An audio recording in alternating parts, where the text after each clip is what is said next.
Hi കൂട്ടുകാരെ, മിനീസ് കിച്ചണിലേക്ക് എല്ലാവർക്കും സ്വാഗതം. തെക്കായും കൊണ്ടൊരു മീൻകറി റെസിപ്പിയാണ്.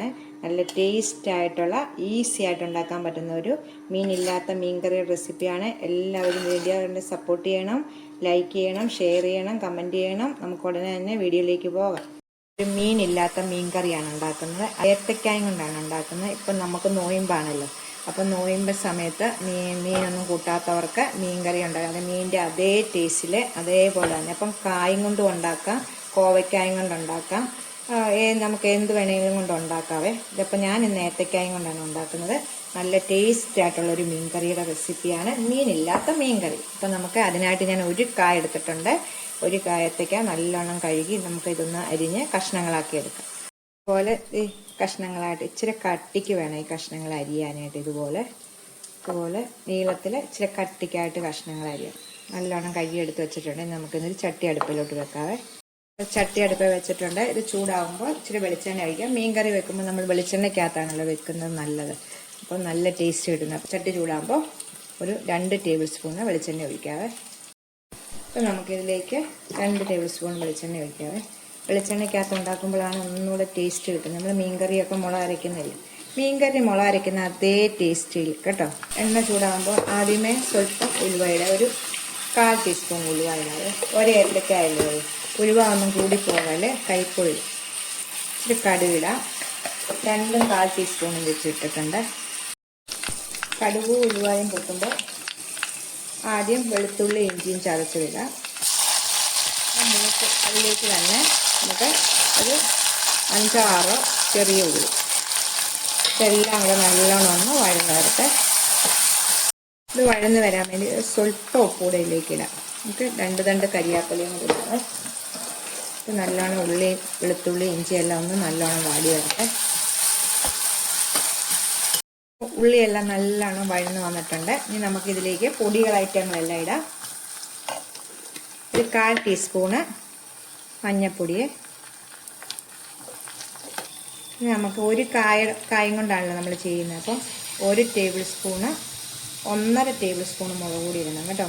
ഇത് കാശ്മീരി മുളക് പൊടിയും സാധാ മുളക് പൊടിയും കൂടെ പൊടിച്ചതാണ്, അതുകൊണ്ടാണ് ഞാൻ 1.5 ടേബിൾ സ്പൂൺ ഇടുന്നത്. ഇല്ലെങ്കിൽ 2 പപ്പാതി വീതം ഇടണം.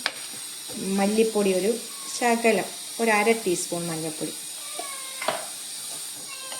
ഇതിലേക്ക് ഒരു 1/4 ടീസ്പൂണ് കായപ്പൊടിയാണ് ഇടേണ്ടത്. നമ്മൾ മുളക് അരയ്ക്കുന്ന മീൻകറിക്കൊക്കെ കായപ്പൊടി ചേർത്താൽ നല്ലയാണത്തിന് നമ്മൾ മീൻകറി വെക്കത്തില്ല, അതേ ടേസ്റ്റ് ആയിരിക്കും കിട്ടുന്നത്. അപ്പോൾ നമുക്ക് ഇതെല്ലാം ഇട്ടിട്ട് നമുക്ക് ഒരു കപ്പ് വെള്ളം കൂടെ ഒഴിച്ച് നല്ലോണം ഒന്ന് തിളയ്ക്കട്ടെ. തിളച്ച ശേഷം നമുക്ക് കഷ്ണങ്ങൾ ഇടണം, കാട കഷ്ണങ്ങൾ ഇടണം. തിളയ്ക്കാൻ വേണ്ടി നമുക്കൊന്ന് മൂടി വെക്കാവേ. ഇതിലേക്ക് ഒരു കഷ്ണം പുളിയും കൂടി ഇടണമേ. ഒരു കഷ്ണം പുളി ഇട്ട് ആവശ്യത്തിനുള്ള ഉപ്പ്, ഒരു ഏത്തക്കയാണല്ലോ, അപ്പോൾ അതിനനുസരിച്ചുള്ള ഉപ്പ് നിങ്ങൾ ഇടുക. ഉപ്പിട്ട് നല്ലോണം ചാറൊന്ന് തിളച്ച് വരുമ്പോൾ നമുക്ക് കഷ്ണങ്ങളിടാം. ഇപ്പം നല്ലോണം ഇത് തിളച്ചിട്ടുണ്ട്. നമുക്ക് ഇതിലേക്ക് നമ്മുടെ കഷ്ണങ്ങളെല്ലാം ഇടാം. കഷ്ണങ്ങളെല്ലാം ഇട്ട് ഈ സമയം നമ്മൾ ഉപ്പൊക്കെ നോക്കണം. നമ്മൾ മീൻകറിയൊക്കെ വെക്കുമ്പോൾ അങ്ങനെയാണല്ലോ വീട്ടമ്മമാർ, ഉപ്പ് പുളിയൊക്കെ നോക്കും. ഈ സമയം നോക്കിയിട്ട് നമ്മൾ മൂടി വെച്ച് ഒന്ന് വേവിച്ചെടുക്കുവാണിത്. സ്വല്പം ഉപ്പിൻ്റെ കുറവുണ്ട്. നമുക്കിനി ഇത് മൂടി വെച്ച് വേവിച്ചെടുക്കാം. നല്ലോണം തിളച്ച് കഷ്ണങ്ങളൊക്കെ ഇട്ട് മൂടി വെച്ച് വേവിച്ച് ഞാനിപ്പം അടപ്പെടുത്താണ്. എന്നിട്ട് നല്ലോണം നേരത്തേക്കാണ് ഒന്ന് വേഗട്ടെ കഷ്ണങ്ങളൊന്ന്. തീ കുറച്ച് വെച്ച് നമുക്ക് വേവിച്ചെടുക്കാം. അങ്ങനെ കറി നമ്മുടെ റെഡി ആയിട്ടുണ്ട്. നല്ല കുറുകിയ ചാറോടുകൂടി തന്നെ നമ്മൾ കിട്ടിയിട്ടുണ്ട്. കഷ്ണങ്ങളെല്ലാം നല്ലോണം വെന്തിട്ടുണ്ട്. കണ്ടോ? സ്വല്പം കരിയാപ്പില ഇടാം. ഈ കരിയാപ്പില മേളിലോട്ടിടാം. സ്വല്പം പച്ച വെളിച്ചെണ്ണ ഒഴിക്കാം. നമ്മൾ സാധാ മീൻ കൂട്ടാത്തവർക്കൊക്കെ ഇത് ഇങ്ങനെ കറി വെച്ച് കൂട്ടാം കേട്ടോ. ഇതിന് സ്ഥാനത്ത് നമ്മൾ കോവയ്ക്ക ഇടും, വഴുതനങ്ങ ഇടും, കട്ടിയായിട്ട് ഒക്കെ ഇട്ട് നമുക്ക് ഉണ്ടാക്കാൻ പറ്റും കേട്ടോ. നമ്മൾ ഉപ്പെല്ലാം നോക്കുക. എന്നിട്ട് തീ ഓഫ് ചെയ്ത ശേഷം ഒരു 10-20 മിനിറ്റ് കഴിഞ്ഞിട്ട് കറി ഉപയോഗിക്കാവുള്ളൂ. എന്നാന്ന് വെച്ചാൽ ഈ പുളിയും ഉപ്പും എരിവെല്ലാം ഇതിലേക്ക് പിടിക്കണം. അപ്പോൾ നമുക്ക് മൂടി വെച്ച് തീ ഓഫ് ചെയ്ത് ഒരു 10-20 മിനിറ്റ് കഴിയുമ്പോൾ കറി ഉപയോഗിക്കും. ഇപ്പോൾ ഒരു 10-20 മിനിറ്റ് കഴിഞ്ഞപ്പം കറി നോക്കി നല്ല ടേസ്റ്റായിട്ടുള്ളൊരു കുറുകിയ ചാറോടുകൂടി തന്നെ നമുക്ക് മീനില്ലാത്ത മീൻകറി കിട്ടിയിട്ടുണ്ട്. ഉണ്ടോ? നല്ല ടേസ്റ്റാണ് ഈ കറി. എല്ലാവരും ഒന്ന് ട്രൈ ചെയ്ത് നോക്കണം.